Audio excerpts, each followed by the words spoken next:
Rob Reiner didn't give up. I mean, he kept going. It ended in absolute tragedy. But I mean, the effort was clearly that you can see it. And that piece, by the way, beautifully written, and I think just got to the absolute heart of the issue, is that they were willing something to happen that was not going to happen. He used all his life to bring stories to us, to bring healing to other people in some instances, like Stand By Me, and try to use it on his own family. Jake Reiner believed Christmas would finally glue his broken family back together.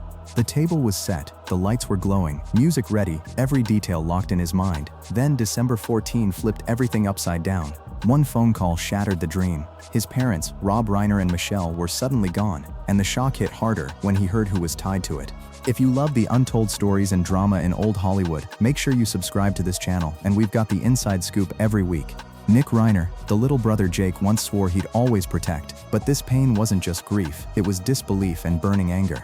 Not long after, Jake went on KCBS and dropped a bomb. "I warned my parents beforehand." He admitted being scared that one day Nick would do something that couldn't be undone. That wasn't emotion, it was years of tension snapping apart. Jake finally broke his silence, revealing how favoritism, excuses, and blind loyalty slowly tore their family to pieces. When Nick called from custody, pleading innocence and begging for bail, Jake didn't even blink. He said no, not out of hate, but because he knew the cracks in their family had split too deep to fix. By December 17, Los Angeles felt cold and lifeless under a silent sky. As Nick walked the courthouse steps, Jake sat under blinding KCBS studio lights, cameras rolling, emotions locked tight, his face carved with shadows that made him look older, sharper, completely drained.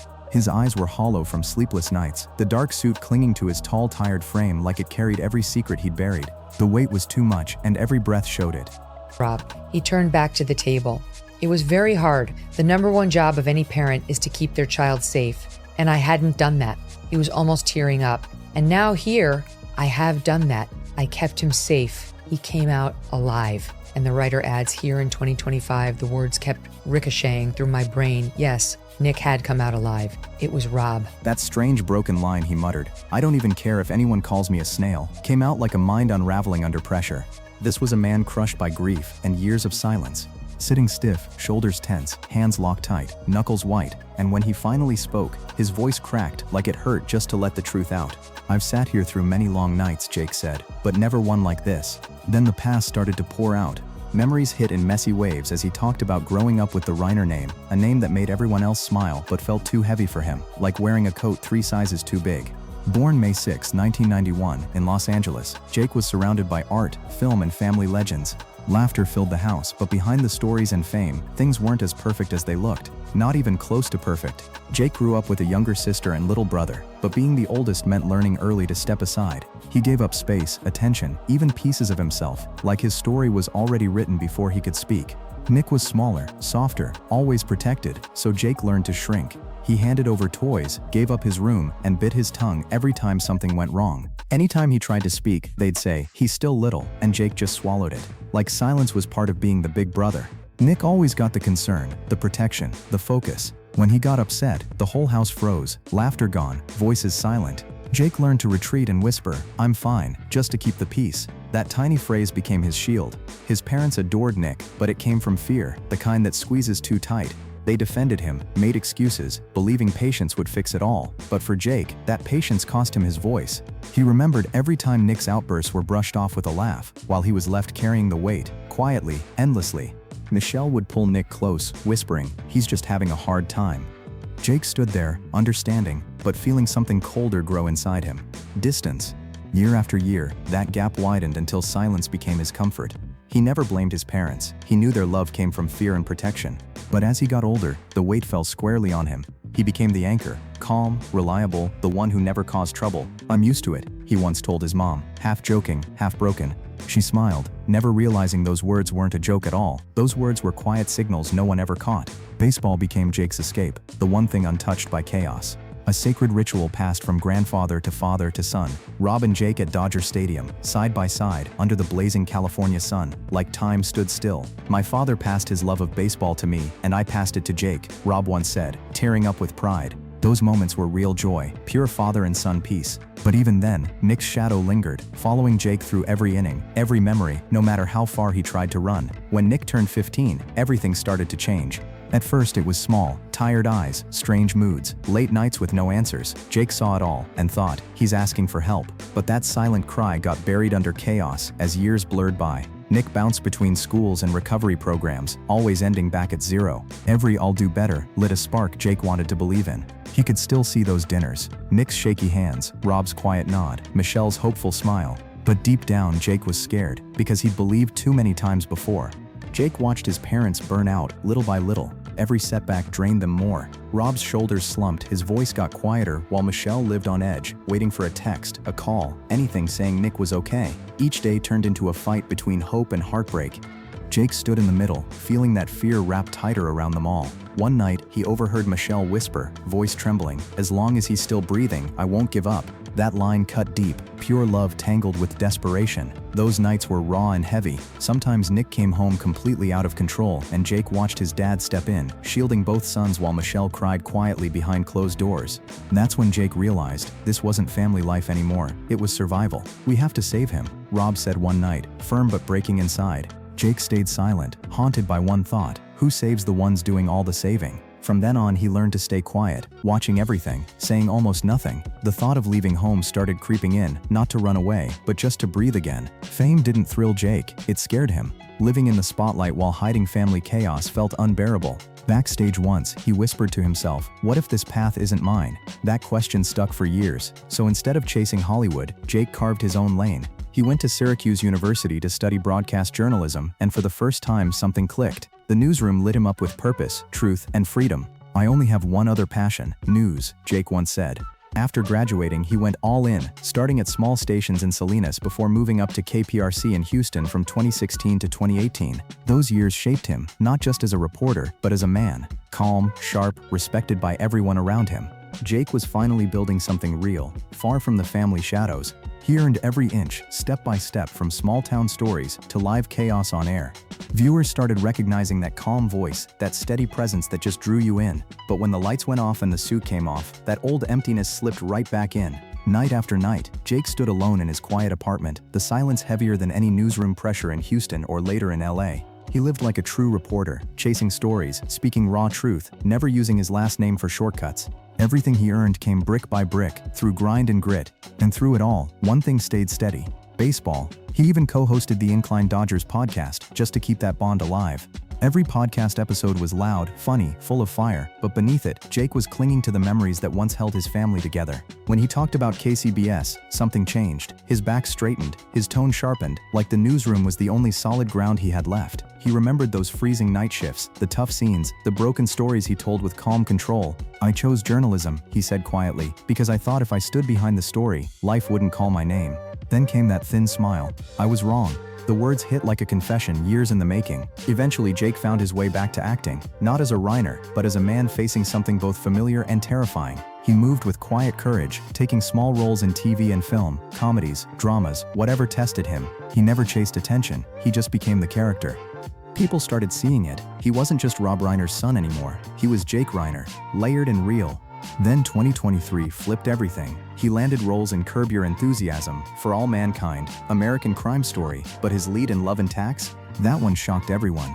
In 2024, Jake won Best Actor at the Myrtle Beach International Film Festival, the moment that silenced every doubter. Even his smaller roles, like in Shock and Awe, proved he had something rare, the mix of a journalist's eye and an artist's soul. The hardest thing he ever admitted on air came quietly. Between takes, his thoughts always drifted to his parents. He wasn't acting for fame. In his mind, Rob stood just off camera, arms crossed with pride, while Michelle watched softly, the same way she always had. It was like Michelle was still there, capturing everything through an invisible lens. Jake remembered those late-night calls after shoots, trying to sound calm while excitement rushed through him, talking about new roles, finally landing that indie film after endless auditions. Then his voice broke as he spoke about Rob. "The #1 job of a parent is to keep their child safe, and I hadn't done that." Tears almost fell, but now I did. I kept him safe. He came out alive. Yet in 2025, that line echoed painfully, because yes, Nick survived, but Rob didn't. And now Nick faces court with a high-profile lawyer defending him against charges of killing his own father. Rob and Michelle never stopped cheering him on. Whenever Jake achieved something, he'd call and joke, "I did it," half kidding, fully proud. Then came that familiar pause, that Reiner silence he'd known forever, before Rob's steady voice said, "I knew you would." Michelle would laugh softly. I always knew you'd find your place. Those words fueled him through every award, every review, every little win. He'd send them behind-the-scenes photos, clips, and articles, tiny pieces of his journey. Michelle always replied with long, heartfelt messages, full of love and pride. Rob kept his messages short and real, no fluff, just truth. "You're on the right path," he once wrote, and Jake reread that line more times than he'd ever admit. As the holidays neared, one thought kept him going. This Christmas would be different. After years of distance, he was finally going home. He pictured it perfectly, his work spread out like gifts, Rob's proud nod, Michelle's soft smile as she said, "Our son." That image warmed his chest. He planned every detail, the flight, the gifts, even the words he'd say walking in, "I'm home." In his heart, Jake believed this moment would heal everything. The distance, the silence, gone for good. He wasn't returning as a lost kid, but as a man who'd earned his place through years of hard work and grit. Then in seconds, it all flipped. On December 14th, while Jake was on set in New York finishing a film, a call hit like ice to the chest, fast, cold, brutal. Before he could breathe, his world collapsed. His parents, Rob Reiner and Michelle singer Reiner, were gone from the very home where all his memories lived. The details were too brutal to take in. This wasn't just loss, it was reality shattering in real time. And then came the cruelest blow. The person accused was Nick, his own brother. Jake froze, body numb, mind blank, like the ground vanished beneath him. The Christmas reunion he dreamed of became an empty table with 2 missing chairs. The silence was unbearable. The next morning, Jake flew back to LA. When he saw his sister Romy, no words came. They just held each other, crying until there was nothing left to give. There were no words for the kind of pain they were living through. None. Standing in the city that once felt like home, Jake felt completely alone. Hollywood lights meant nothing. Now, everything familiar turned cold and hollow. As days passed, grief twisted into anger, sharp, burning, unstoppable. Jake started speaking out, tearing down the illusion of a perfect family and leaving everyone stunned. "I warned them," he said, voice cracking. "I warned my parents 3 months earlier when Nick wanted to move back in." Every word dripped with guilt and rage all at once. That warning didn't come from frustration, it came from fear, the kind that keeps you awake at night, knowing something bad's getting closer. "I don't feel safe," Jake told them, hands shaking, voice tense. Nick had spent years drifting between chaos and rehab, and now he wanted back into the Brentwood home. The second Jake heard it, panic hit. His instinct screamed, "Don't do it." He called right away, desperate. "Don't let him come back. He's not well. He's unstable. Please be careful. I'm scared something's gonna happen that can't be undone."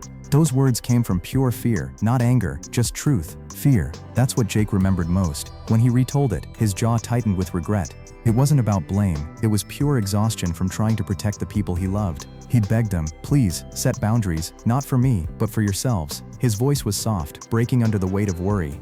This wasn't bitterness, it was a son, terrified for his parents' safety, feeling a storm he couldn't stop closing in. But Rob and Michelle chose love, like always, love over fear, forgiveness over caution. If we love him enough, it'll save him, they believed. Jake never forgot Rob's calm voice saying, "Son, Nick is your brother. He's trying to change. We're family." Those words haunted Jake. Then came Michelle's gentle voice, soft and sure, "We'll keep an eye on him, sweetheart. We'll help him through it." But the dread in Jake's chest wouldn't fade. He tried again, warning them about Nick's outbursts, the sleepless nights, the chaos, but compassion drowned out every alarm. Then the unthinkable struck, and on live TV, Jake's voice cracked wide open. "I never thought he could do something like this," he said, tears pouring as grief twisted into rage. "Nick took them from me," he shouted through clenched teeth. "I warned them and nobody listened." Jake cried. It wasn't just grief anymore, it was betrayal tearing him apart. That fury collapsed into guilt so heavy it nearly broke him. He replayed it all. Should I have come home sooner? Spoken louder? Fought harder? His voice cracked as he whispered, would things be different? The silence that followed was brutal. When Jake thought of Nick, his emotions collided. Anger, sorrow, pity, disbelief. "He's my brother," he said, voice trembling, "but he's also the one who took my parents from me." The words barely left his lips before his body gave out, shoulders slumping in defeat. Jake's hands trembled, tears falling non-stop, years of pain finally breaking loose. "I warned them," he whispered again, as if saying it could somehow change the past. Then silence filled the room, until his phone buzzed. One vibration, one name on the screen, Nick. Jake froze, trapped between love and fury, between answering or throwing the phone away. For a moment he couldn't move, terrified that picking up would drag him straight back into the nightmare he wasn't ready to face. Then Nick's voice came through, hoarse, frantic, shaking with fear, the sound of a man whose world had just collapsed. Nick's voice came fast and shaky, barely pausing to breathe, like silence might end the call. "I didn't do it," he kept repeating, desperate and broken. "It's not what they're saying." Everything just spiraled. His words crashed together, wild and panicked, like a man drowning in his own guilt. "Please believe me," he begged, voice cracking. You're the only one I have left. Jake squeezed his eyes shut, gripping the phone until his knuckles turned white. That voice hit deep. It wasn't the voice of a man anymore. It was the same trembling kid he'd spent his whole life trying to protect. For a split second, Jake's chest split in two, rage on one side, heartbreak on the other. Then Nick said it, 4 million. The words dropped like a lifeline thrown into darkness. Please, he begged, use your connections, your money, anything. Just get me out. I can't survive in here, Jake. Each word cut deep, slicing through wounds that never healed. Love and fury collided inside him, tearing him apart. He could almost hear his parents' laughter echoing faintly, see their faces calm, warm, gone forever. His heart pounded as he stood between two cliffs, loyalty on one side, truth on the other. Jake took a deep, shaking breath. I can't, he said softly, his voice barely holding together. Then silence. Long, painful silence. Those 3 words hit like ice, not from cruelty but from a heartbreak too deep to bend anymore. Nick snapped, his voice exploded into rage and panic. You betrayed me. You're just like everyone else. You're abandoning me, he screamed.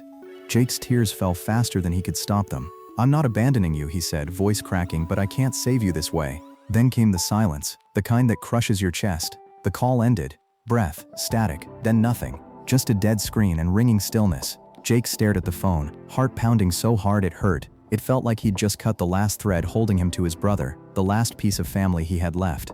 He didn't know if Nick understood or if he ever would. He didn't even know if he'd done the right thing. All he knew was this: sometimes love just isn't enough. And realizing that might be life's cruelest lesson. When Jake's report aired that night, December 17th, the world stopped. Viewers froze, staring at their screens like moving would make it real. The internet lit up, not with outrage but with quiet heartbreak and messages of pure sympathy. I couldn't breathe watching this. I've never seen pain like that on live TV, one viewer wrote. Jake wasn't just a reporter that night. He was a man completely exposed, showing the world what real loss and raw heartbreak look like. The suit, the name, the title, none of it mattered anymore. He stood there, a broken son in front of millions, letting the world see the truth of grief. People said they cried watching it. Even strangers felt it. Too real, too close, like stepping into someone else's private pain. Some couldn't even finish it the first time. Some viewers said they turned the TV off halfway through, then turned it back on, unable to look away. This wasn't news anymore. It was raw pain, laid bare for the world to see.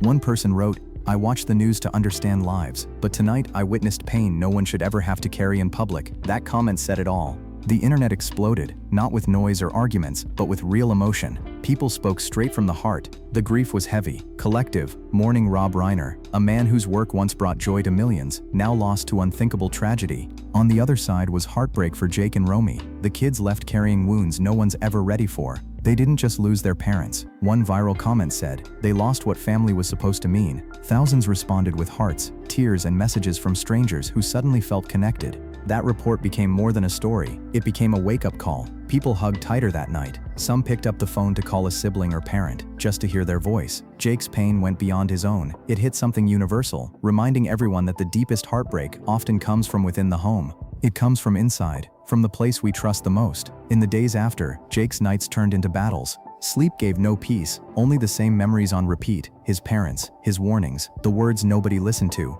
3 months. I said everything I could, he whispered. If only they'd listened. The grief never faded. It burned, constant and heavy. From the outside, Jake Reiner looked perfect. Respected journalist, rising actor, Hollywood legacy. But strip that away and what's left was raw. A man who carried silence too long, who saw the storm coming and still couldn't stop it, and being ignored. That's what made the pain unbearable. It wasn't just the loss, it was knowing he saw it coming. That truth became its own punishment. Jake didn't just lose his parents, he lost faith in the idea that love and warnings could save everything. The belief that family alone could fix it all was shattered forever. Awards, roles, fame, none of it mattered now. One question haunted him. If they'd listened that day, would things be different? Jake now carries a wound time can't touch, built from grief, guilt, and love that will never feel whole again. When he finally spoke out, it wasn't for sympathy, it was for truth. This was Jake's last attempt to turn unbearable pain into a warning, hoping no one else would ever live with the same silence or regret. His story leaves an uncomfortable truth. Family isn't built on love alone, it's built on listening before things break for good. Some warnings never get second chances, some holidays never return. If you stayed until the end of this story, thank you. If Jake's journey hit something in you, reminded you of family, pain, or strength, share it below, not to judge but to connect. And if you want stories that go beyond headlines, about real people and real consequences, like, subscribe, and keep this conversation alive.